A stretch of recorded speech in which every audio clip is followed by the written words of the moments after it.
You're listening to All Things Video, the podcast dedicated to uncovering the past and charting the future of the online video ecosystem. You're listening to All Things Video. I'm your host, James Creech, and today's guest is Teresa Phillips, co-founder and CEO of Spherex. Teresa, welcome to the show. Thanks, James. Thanks for having me. Yeah, I'm excited that we get a chance to chat today. I thought we'd start off by traveling a little bit back in time. You started your career with the U.S. Army. So I'm curious, what called you to serve? I did. It was many, many moons ago.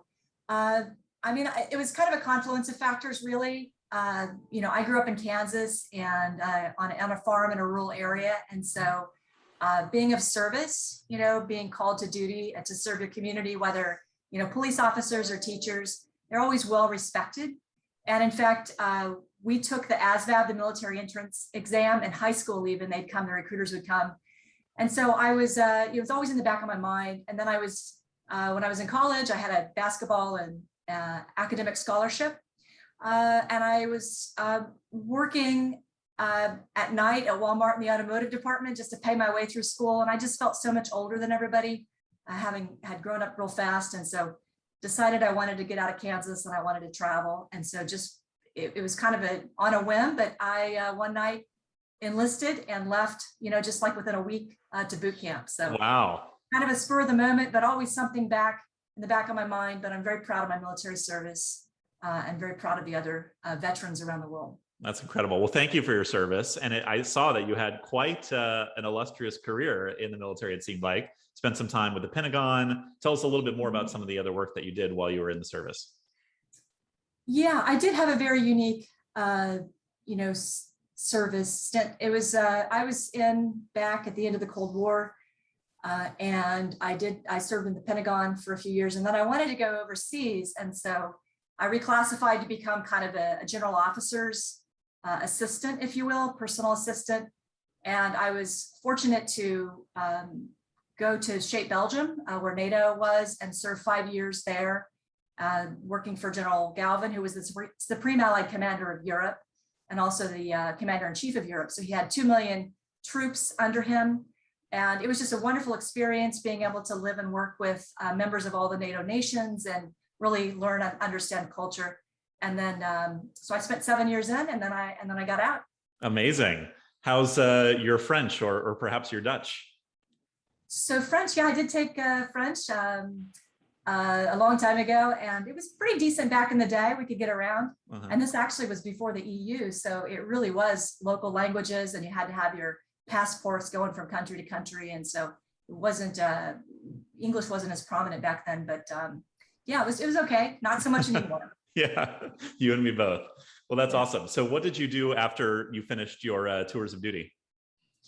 So I went back to the DC area, which is my first duty station, and then just got into technology. I knew that I'd worked with ARPANET from the service and sending classified data, and knew that once the internet had an interface, it would be a big deal. And so we also had bulletin boards back then. So it was like, CompuServe and AOL and other things. But I got into product management, got into technology, and I wanted to be specifically in the internet space.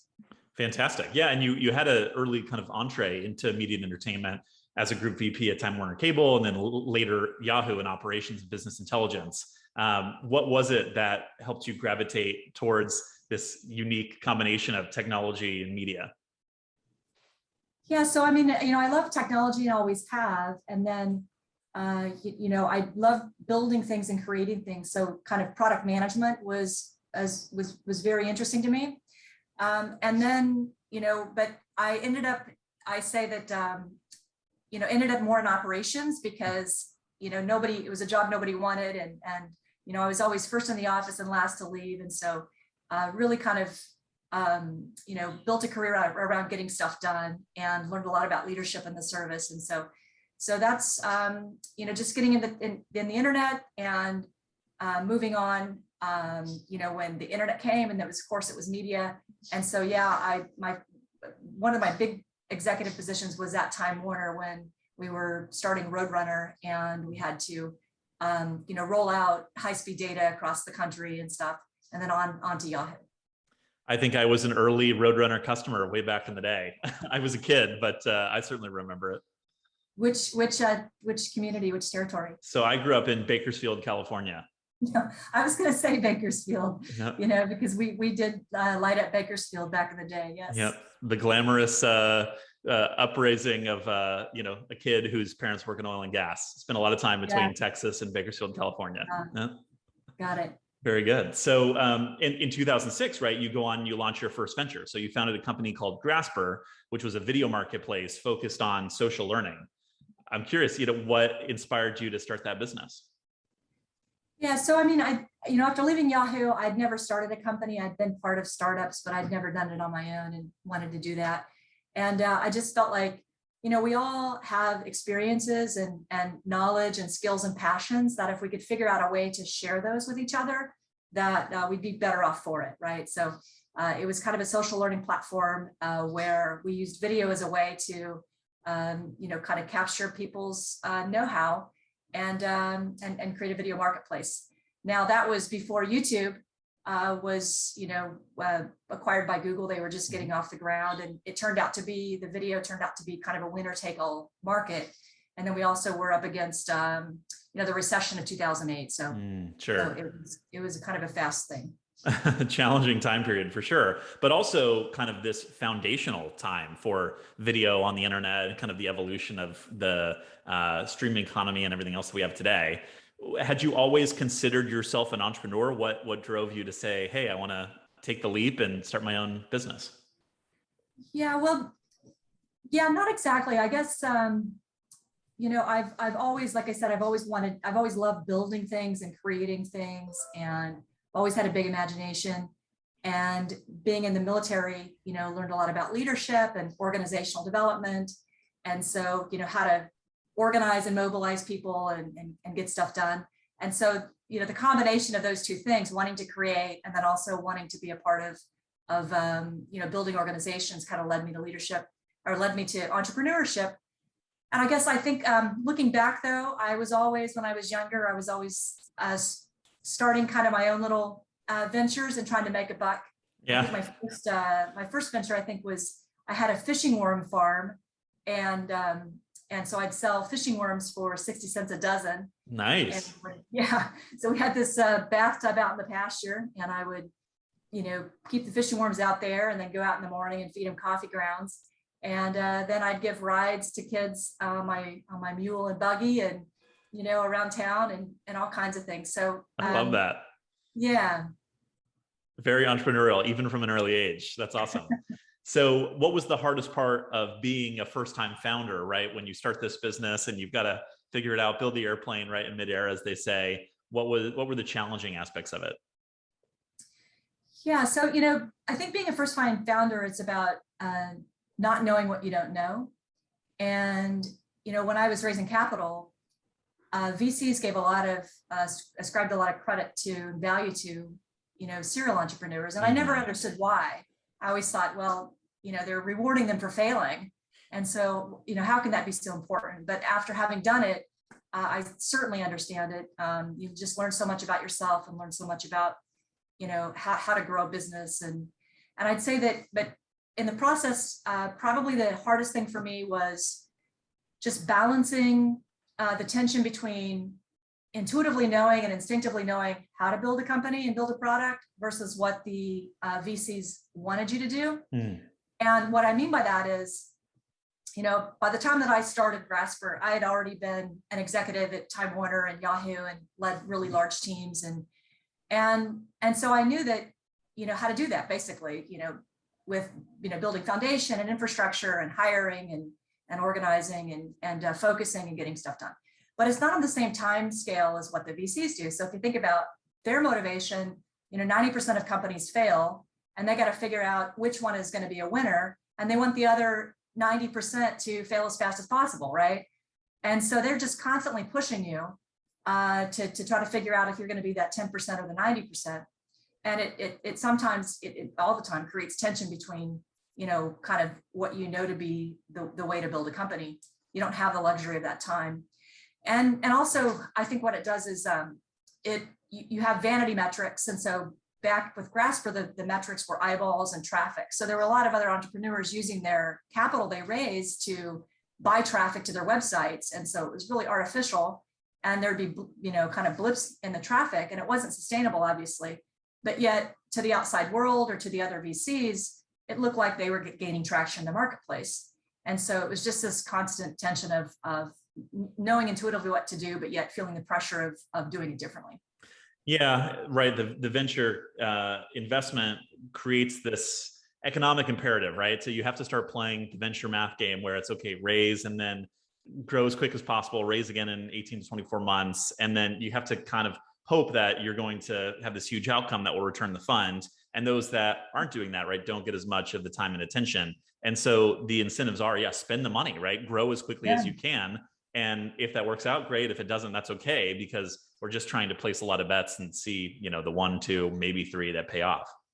Yeah, that's so true. And in fact, once they've determined that, that you're not going to be part of the 10%, then they want you to, Goodbye. go as fast as you can. Yeah, well, spend it as fast as you can, because then you're off their books and you don't have to, they don't have to give you any time.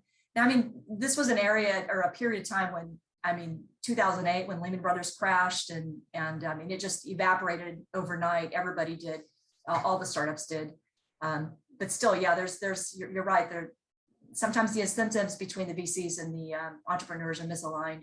And that's in fact one of the reasons why we haven't raised capital, Series A or Series B capital at my company currently. Good for you. That is very challenging. We're the same way. My business, Paladin's Bootstrapped, and it gives you a much different discipline, pros and cons, right, with every scenario. But it's always been a good choice for us.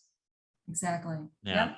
I'm curious. So you spend a lot of time in corporate America, right? You mentioned Time Warner, Yahoo, and then you go build a startup. How hard was it to transition from this massive, these massive enterprises to early stage company? Yeah, not too difficult, because both those companies were pretty entrepreneurial, and we were in an industry that was, growing and evolving, right? So it was media was still very, very new. And then the way that the company, especially Yahoo, the way that it was organized was that each business division was kind of its own mini startup. And the group that I was recruited to be a part of the leadership team was the broadband and consumer services group. And so I was hired to come in and build out operations for that group. And so we did all the contracts with SBC and Rogers and Verizon and AT&T and things. And so we were kind of these little mini businesses, and we did have to start from the beginning. And the same thing with Time Warner. We were building DSL or high-speed data, rather, not DSL. That was the competitor, the high-speed data. And so I've always found myself in kind of positions, whether they're in big companies or small companies, in terms of building something. Very good. Speaking of building something, right, you went on to co-found Spherex, which is a technology company that helps media and entertainment industry track, monetize, and culture fit content for international markets. What attracted you to that problem specifically? So I knew that once, with video, streaming video, OTT, once the market got to a point where international growth was imperative for success, that we were going to have a culture problem, right? And I knew that from, having lived in Europe for 5 years, and it was even different than living abroad, right? Because like I said, I lived with the members of the NATO nations, 16 different, it was kind of a melting pot, but it was very distinct. And even though we all spoke English, I can assure you that we didn't always understand each other. That's right.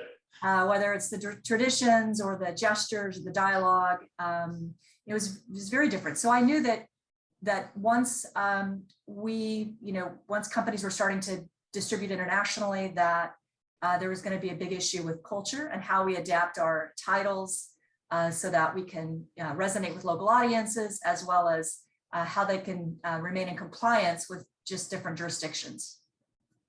Yeah, I think we're seeing that play out in real time, right? So in the US, obviously the initial story is Netflix, they're growing. The traditional entertainment industry says, hey, what's this little upstart? And sure, we'll license our content to them. And fast forward to today, where you've got all these services, the traditional media companies realize it's a fundamental imperative for them to build a direct to consumer business and pivot to streaming pretty quickly.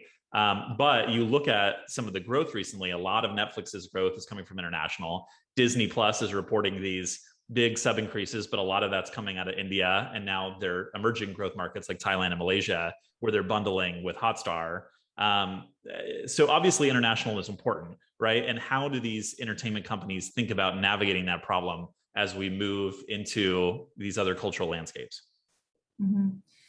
Yeah, I don't think in the early stages they think much about it, actually. They don't know a lot about it. It's a black box to most. And so they don't know what they don't know. And so I think they're executing on a strategy. It's still so early in this game. And, they're, like you said, that they're, kind of verticalizing their supply chains and taking all their branded content and putting it behind a paywall and trying to acquire subs as quickly as possible, because that is the game right now. And research shows that, a few things, right? One is that during the pandemic, while consumers did subscribe to multiple, services, up to the point where there was 5, now as people are getting out, they're kind of reallocating their entertainment budgets. And so I think we'll settle in about 2 or 3, and that's going to differ quite a lot, from country to country or region to region.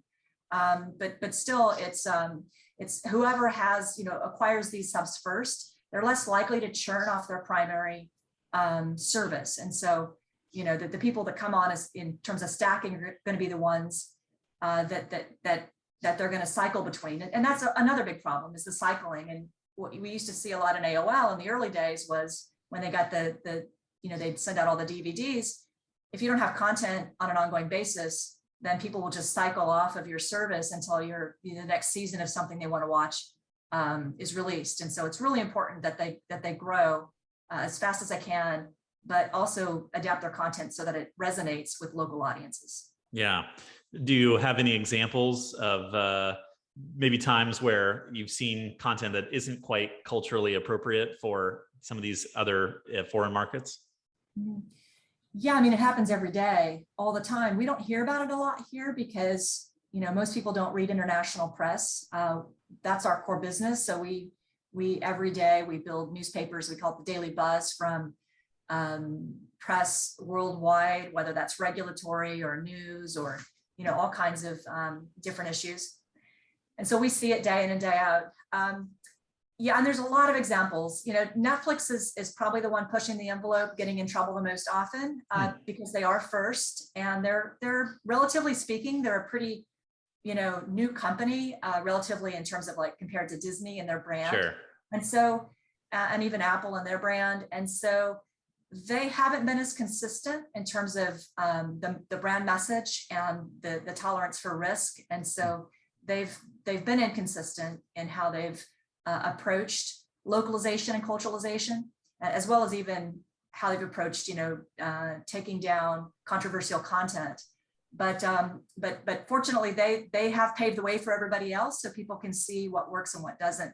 But just to give you a couple of examples, so there's like recently in Singapore, drugs, there's a zero tolerance policy for any sort of drugs. And so Netflix has to remove, they had a cannabis show that they had to take down, and then they had the documentary on psychedelics, and they had to take that down as well.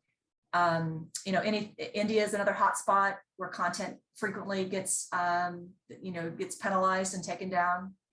And New Zealand, Australia, I mean, everywhere there's examples of where there have been cultural missteps. Interesting. Yeah. I think about like India and China as, we hear a lot about the fact that they're banning entire apps, right? Building their own private version of the internet. And of course that extends to content, right? They're actively policing what comes across their borders because they have, regulations, or they have these cultural policies as well that they are designed to protect.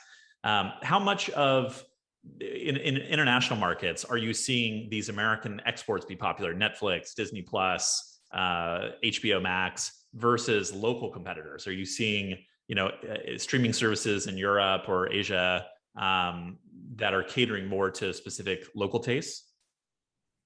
Yeah, I mean, it varies region to region, right? If you look at Europe, for example, the pay TV operators have a strong foothold, local regulation. So if you look at the pay TV operators, they offer like 200 or 300 channels in like 45, 55 languages at a pretty low monthly fee. And so they don't have the same concept of cord cutting as what we have here in the US. And so it's these, their basic packages are very affordable, and it's also a lot of free news and free to air broadcast.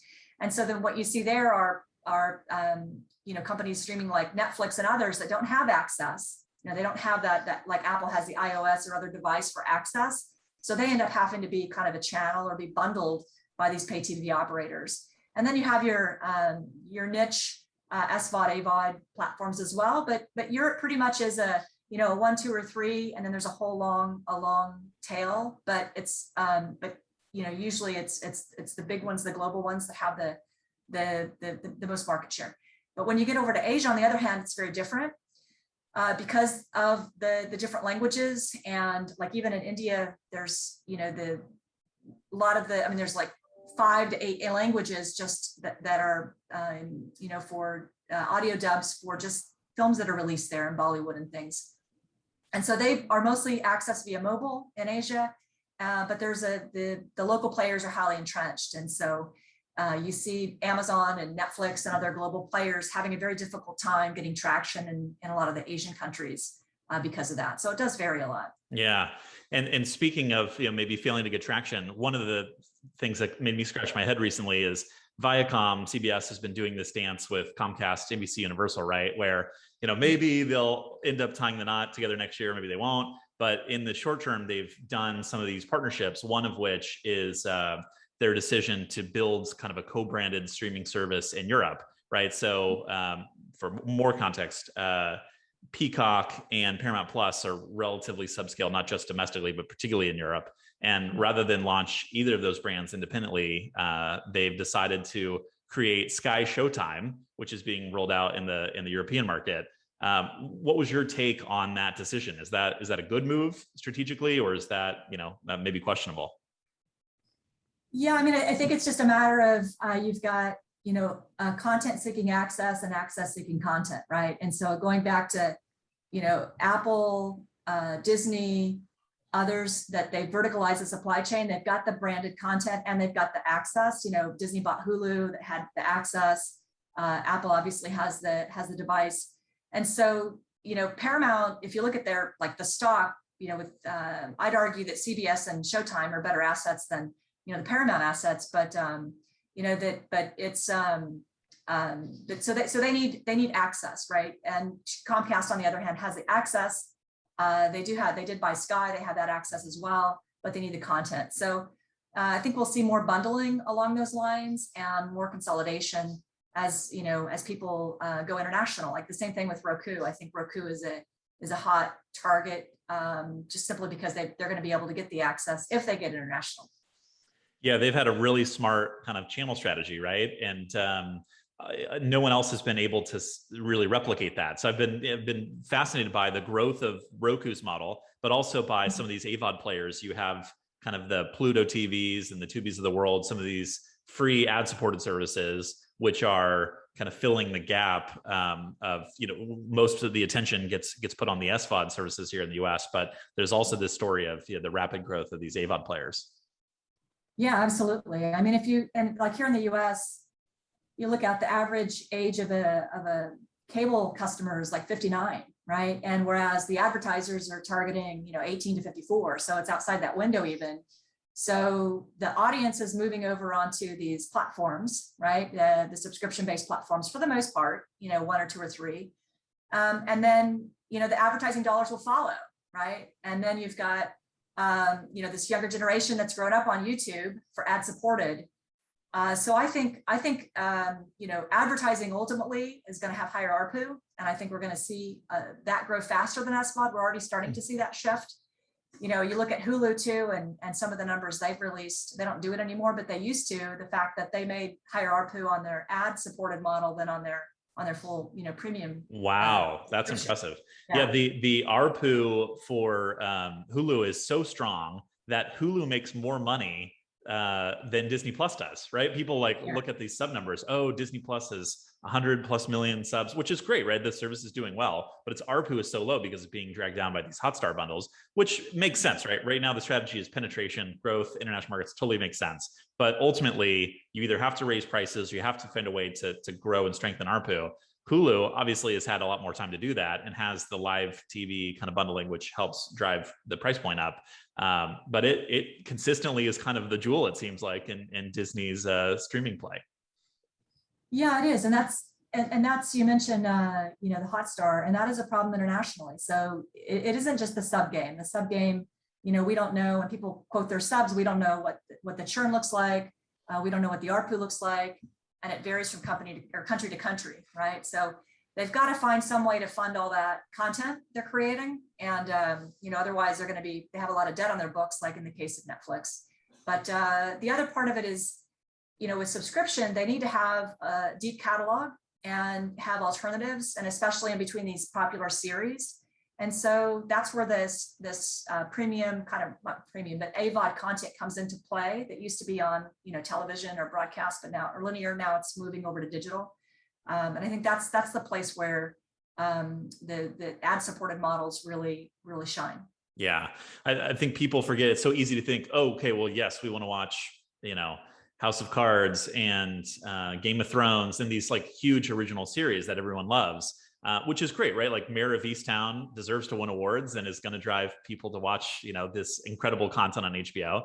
But that's not always what we're looking for when we tune into the TV, right? We want to watch reruns of The Office. We want to watch, reality shows and cooking shows, as Netflix has proved. So there's kind of that diversity in the job to be done of television and how media and entertainment performs. But in addition to thinking about cultural exports, right, of content, so oftentimes these American purveyors shipping content overseas, we're increasingly seeing more imports of content, right? Like Lilyhammer on Netflix, Casa de Papel, the rise of K-pop, right, and its prevalence in American music scene. So obviously the world is shrinking, right, as the internet continues to connect us. How is that playing out in the streaming wars, and why is culture so important in media and entertainment? Yeah, so you're right. We're at the very, very early stages of content being imported, and Parasite having done well, and others. We're not accustomed here in the U.S. to have content dubbed, or especially even read subtitles. We're starting to do that, and now we can appreciate the quality. We can appreciate the culture. And going back to like a cultural example or a misstep here in the U.S., like I don't know if you saw the movie or the film Cuties, which was Mignon's. It's a French film that Netflix released a couple of years ago, 18 months ago. And they did a faux pas on the artwork. And so the crazy thing was the poster art they used for the release in the US was different than all the poster art they used for every other country. And it was the young girls dancing. And so the people, a lot of the groups in the US, a lot of religious groups and political groups felt like they were sensationalizing young women and sexualizing and sensationalizing. And so there was big backlash. And in fact, it was reported that even their Q4 numbers that year, they had a increase in churn just because of that one kind of cultural misstep. And the irony of it is that artwork was just a poor representation of the film itself. It didn't even reflect what the film was about, but it was just a poor decision there. And then Netflix obviously corrected that and apologized for that. But yeah, I mean, it's really interesting as things heat up and as content starts to be distributed globally from country to country, region to region. And it's, if you think about, there's, one title having to go across 246 countries and territories, and think about all the platforms, whether it's TV or satellite or, mobile and devices and, venues across, whether it's you're watching it at home or on an airplane and everywhere else you can watch it, and then across windows. So it just, we're in a unique situation where in our industry where we can create a product one time and service it forever. We can relicense that product in perpetuity, but we have to also localize it as we go so that it becomes meaningful to the local audiences. And to talk about, culture a bit, James, you asked why it's so important. So we look at culture as really being, our operating system, right? So it as humans, and so it governs how we think, how we behave, and how we display emotion. And so everything that we do is based on our culture, how we grew up, and it's about traditions and culture and values, and it's so much more than language. And so if you think about your favorite Chinese restaurant, for instance, you don't love that restaurant because the owner speaks Mandarin. It's not about the language. It's about the spices. It's about the way that it's prepared. It's about the cultural aspects of that. Fantastic. Yeah. And I love your point about how technology is changing everything, right? It seems like, historically we've relied on a lot of manual human processes to dub content or to add subtitles or localize this content. Does technology pose the answer to a lot of these problems in the future? Will we have either, auto captioning is already popular on social platforms. Will that extend to premium entertainment? Are we going to have synthetic voice technology and AI basically auto localizing stuff for us in real time? What do you see coming in the future? Yeah, I mean, we certainly are seeing technology doing all the things you just described, whether it's the transcripts or the localization, the synthetic voices. I mean, there's ethical issues around that as well, and so we got to figure it out. It's so new. But it's still so early. Sometimes you can't, like in our business with local age ratings and culturalization, so much of it is context, and machines aren't yet able to make the same judgments that humans do. And so what we do is apply machine learning and AI to help kind of expedite or accelerate some of those human-driven functions, right? So we use the human alongside the machines, and we're constantly retraining the humans or modifying the machines, and so that ultimately we can get there. So like as an example, what we can do is we can detect multimodal, in fact, using analyzing the voice, the closed caption, or the text, as well as the video, the computer vision. We can detect these cultural artifacts, and we can classify them. So we can say, for instance, there's a boy drinking alcohol in front of a Hindu temple, and the Hindu temple is a sacred object, according to our cultural playbook, that's sacred. And so there's likely to be cultural conflict there, right? So if we can identify these events, and then with our knowledge of culture, we can classify them, and we can use technology to do that. But the last mile, of course, is done by humans in almost all these things in localization, and it will be for the foreseeable future. What is coming next? If you had to make 3 predictions for the future of the space, what do you foresee? Gosh, well, I think that we're going to continue to see more consolidation, right, around content and access. So, some of the folks that I think that are at play, I think Roku's got the access, they're building the content, but and again, they haven't gone international in a meaningful way. So we'll see if they can do that. And you see, Netflix has the content, but not the access. Apple has the access and building the content. You've got players like Lionsgate and Paramount and others that are out there on the content side. So I think number one, we'll see more consolidation around that, so they can compete with the bigger players like Disney and Amazon, and et cetera.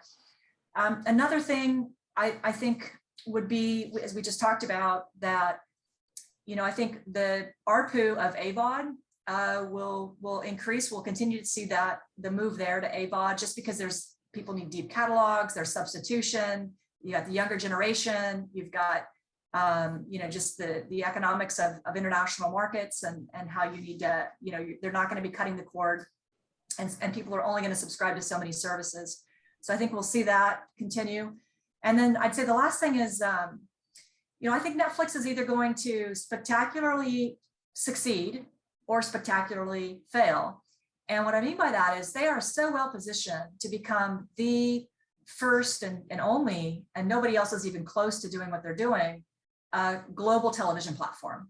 And so they've invested quite a lot in creating content that has originated in various countries, and have, built, cooperative agreements and things with local production, enterprises and companies.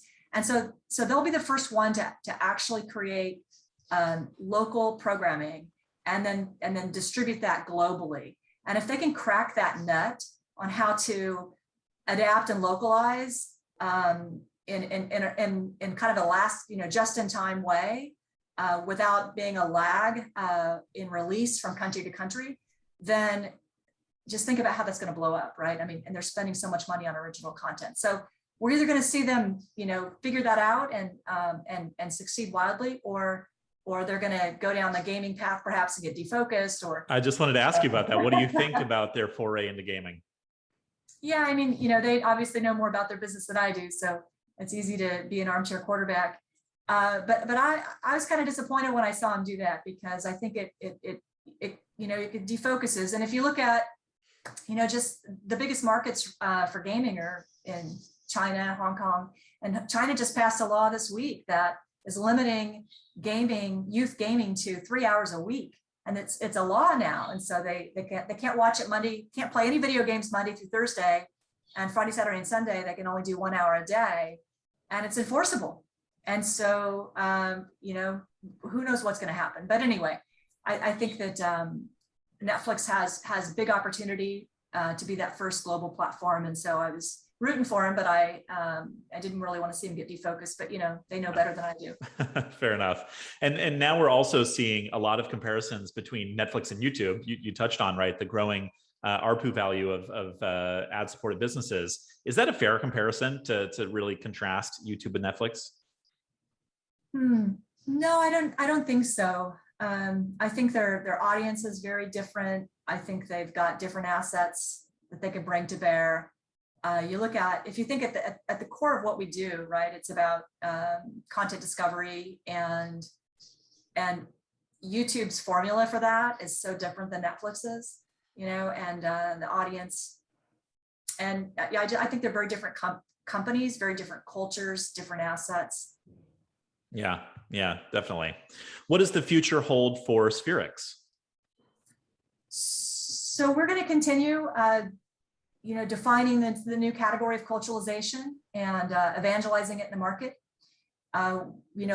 Ultimately, I'd like to, the plan is to create a cultural dimension that can be embedded in content and can be affixed to a viewer. And so we can use that to help people find meaningful content. And I think that the culture, I think, will be as big, if not bigger, than geolocation. So I was actually at Yahoo when mobile devices became big. We had geolocation.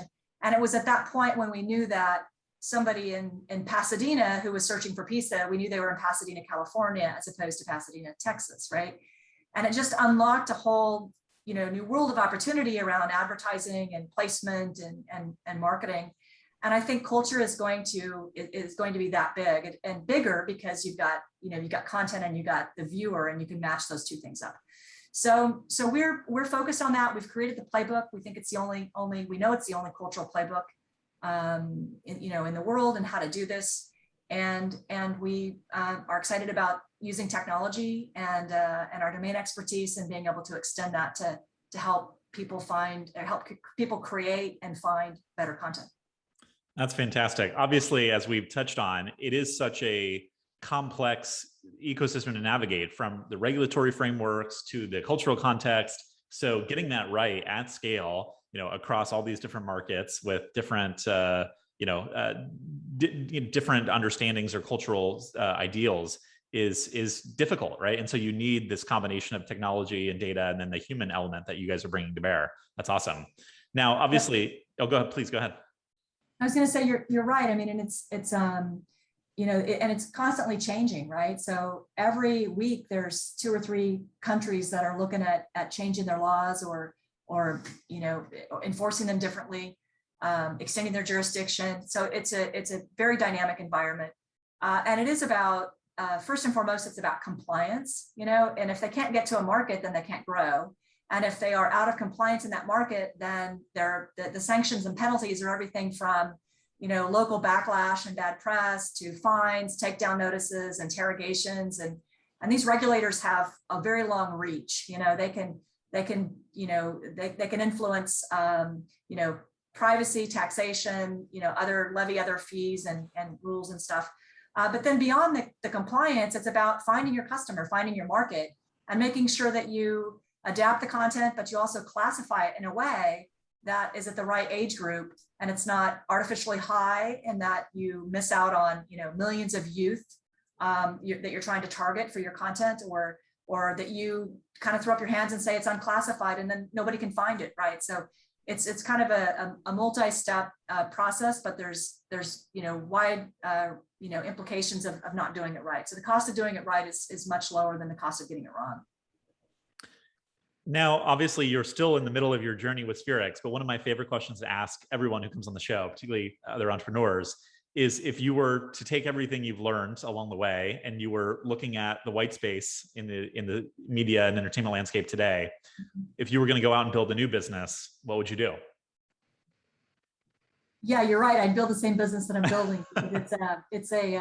We're so early, and it's such a green field for us. But if I couldn't build what I'm building today, I'd focus on content discovery. And that's going to be the number one issue. It already is, we just don't know it yet. But imagine in a world where we can watch a documentary of somebody in Colombia making coffee, or we can watch Japanese anime, and how do you know what content that you want to find, when you don't know that's what's out there. I mean, recommendations and discovery, even in the US, is arguably not that great. Then what happens when you have all this global content? And so I think that, and culture obviously is a big dimension there in terms of discoverability that we're working on. But beyond that, I think we need to think differently about it more broadly. We need to figure out how to give the asset signals themselves, because right now, recommendations and discovery is largely based on user behavior and social spheres and things, and then this explicit metadata. But the asset itself doesn't give a signal. So there's a lot of other signals. We can also think about content, and in our business, think about it as, evoking emotion.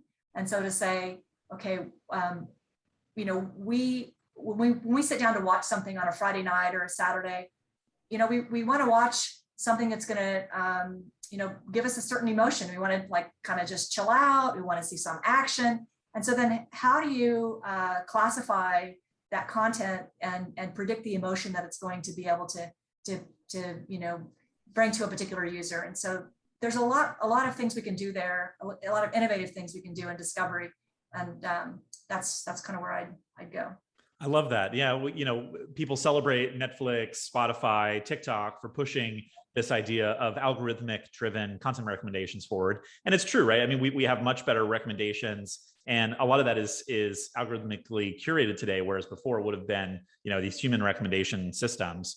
But it does feel like there is a lot of room for improvement, right? There's going to be an evolution here. Particularly, I think you are touching on the fact that we need to actually analyze the content itself. Let's use computer vision or some other new emerging technologies to understand, okay, what's similar about these specific assets, rather than just going off of the user behavior, the metadata signals, which is maybe a traditional way of thinking about it. So that certainly resonates, and I hope we'll see some improvements there in the future. That's right. Yeah, TikTok has done a good job, I think, of kind of a friction-free method of discovery. They make it really easy to discover new content. You can get lost there, but they have an advantage because it's such short form. So they get a lot of signals that they can data mine. But yeah, I'm disappointed in some of the other ones that tend to age up people or push people to the extremes, their algorithms. There's a lot that's been written about that, whether it's Facebook or other platforms. And I think we could do a better job of helping people expand their horizons without making people's attitudes and views more extreme. We haven't done a good job of that as an industry, and I think there's a lot of opportunity there. Big time. Teresa, where can people find out more about you and more about Spherex? So for Spherex, it's spherex.com. And for me, the best place is probably LinkedIn. Awesome. Well, thank you so much. This has been such a delight. It's been a lot of fun to talk with you about your journey, all the way from US Army to working in big companies, starting these awesome startups. Really excited for the future of Spherex and navigating these awesome problems at the intersection of tech and media. That's always my favorite thing to talk about, and getting your input on the streaming wars. So thank you for your time, and thanks for sharing your perspective. Thank you, James. Happy to be here. Thanks for tuning in. I'm James Creech, and this has been another edition of All Things Video. If you like what you hear, we hope you'll share and subscribe for new episodes. See you next time.